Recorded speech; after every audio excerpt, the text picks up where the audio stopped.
Ang mga bagay na nakakapagpa-attractive sa babae.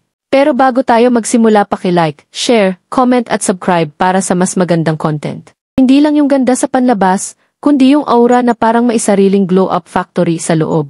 Yung babaeng marunong tumawa sa simpleng bagay, kahit corny yung joke. Pero siya pa rin yung unang tatawa. Iba yung charm ng taong marunong tumawa kahit sa mga sablay ng buhay. Kasi nga, kung marunong kang tumawa, ibig sabihin, marunong ka ring sumaya kahit hindi perpekto ang lahat.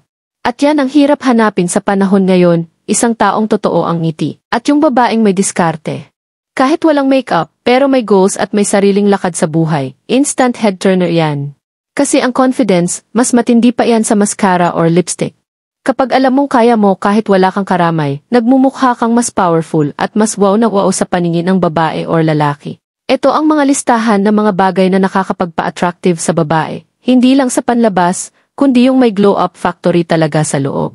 Isa, yung marunong magdala ng sarili kahit saan. Hindi kailangan ng branded para magmukhang classy.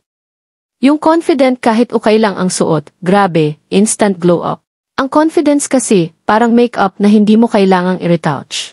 Ang tunay na ganda, lumalabas kapag komportable ka sa sarili mo. Hindi mahalaga kung anong suot, basta confident siya.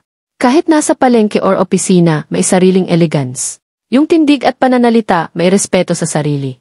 Kaya kahit di siya perfect, ang ganda niya sa paningin ng iba. Yung presence niya palang captivating na. Dalawa, yung babaeng marunong makinig. Habang lahat gustong magsalita, siya tahimik pero nakakaintindi.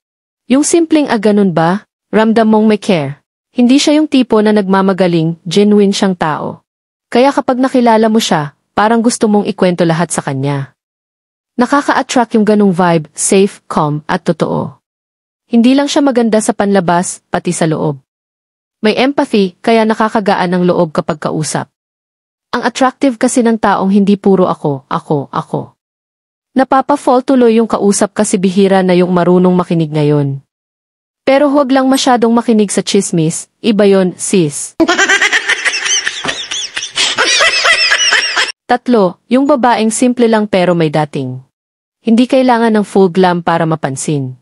Yung tipong nakaponytail lang pero confident maglakad.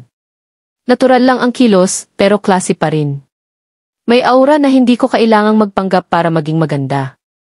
At yun ang misteryong di ma-explain ng mga lalaki, effortless charm. Apat, yung babaeng may malasakit sa iba. Kahit hindi mo siya kilala, tutulungan ka niya. Yung may pusong marunong umintindi at magpatawad. Hindi siya madrama, pero ramdam mo yung kindness niya. Mga ganitong babae, parang liwanag sa madilim na araw. Kasi beauty fades, pero kindness stays attractive forever. 5, yung babaeng may sense of humor. Kahit simpleng bagay, napapatawa niya ang lahat. Yung charm niya galing sa pagiging totoo at kwela. Hindi takot mapahiya, basta masaya ang paligid. Nakakagaan ng pakiramdam yung mga babaeng ganito. Kasi ang pagtawa, isa yan sa pinaka-attractive traits ever. Yung marunong sumabay sa trip ng tropa, walang pa-cute, walang arte. Ang attractive ng babaeng kayang tumawa sa sarili niyang katangahan. Doon mo makikita yung totoong confidence niya. Pero pag crush niya ang nag-joke kahit corny tawang-tawa na parang comedy bar. 6, yung babaeng independent pero marunong magmahal. Kaya niyang mabuhay mag-isa, pero marunong ding magmahal ng tama. Hindi siya clingy pero hindi rin manhid. Alam niya ang balance ng ako muna at tayo naman. Nakaka-attract yung ganitong strength with softness.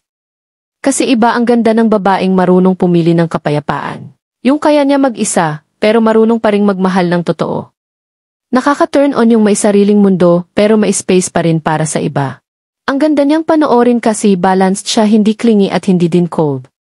7, yung babaeng marunong magpasalamat. Simple lang pero laging appreciative.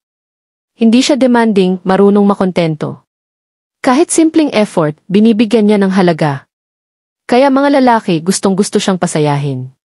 Kasi grateful na babae siya. Rare and radiant yan.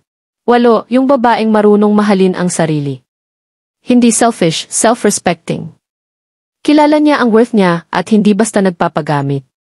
Pinipili niya ang kapayapaan kaysa validation. Yung ganitong babae, hindi lang maganda, glowing from within. At yan ang sekret ng tunay na glow-up factory. 9, yung babaeng may pangarap at diskarte. Hindi lang maganda, may direksyon sa buhay. Yung tipong kahit pagod, tuloy pa rin kasi may gustong marating. Kahit simpleng trabaho, ginagawa niyang may dignidad. Lalaki man o babae, humahanga sa ganitong determinasyon. Kasi ang totoong sexy. Yung may goals at purpose. Yung may pangarap at drive sa buhay. Ang sexy ng babaeng may goals. Yung nakikita mong pursigido kahit pagod go pa rin. May direction, may purpose, ibang level ng ganda yan. Ang passion kasi, parang glow na hindi nawawala. 10. Yung babaeng marunong tumawa kahit sa problema. Ang ganda ng babaeng hindi lang mukha ang aliwalas, pati puso. Kahit stress na sa buhay, may energy pa ring gumiti.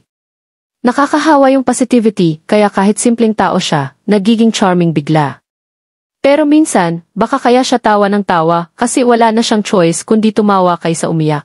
Yung babaeng marunong tumawa kahit may problema. Kahit may bigat sa dibdib, kaya pa ring ngumiti.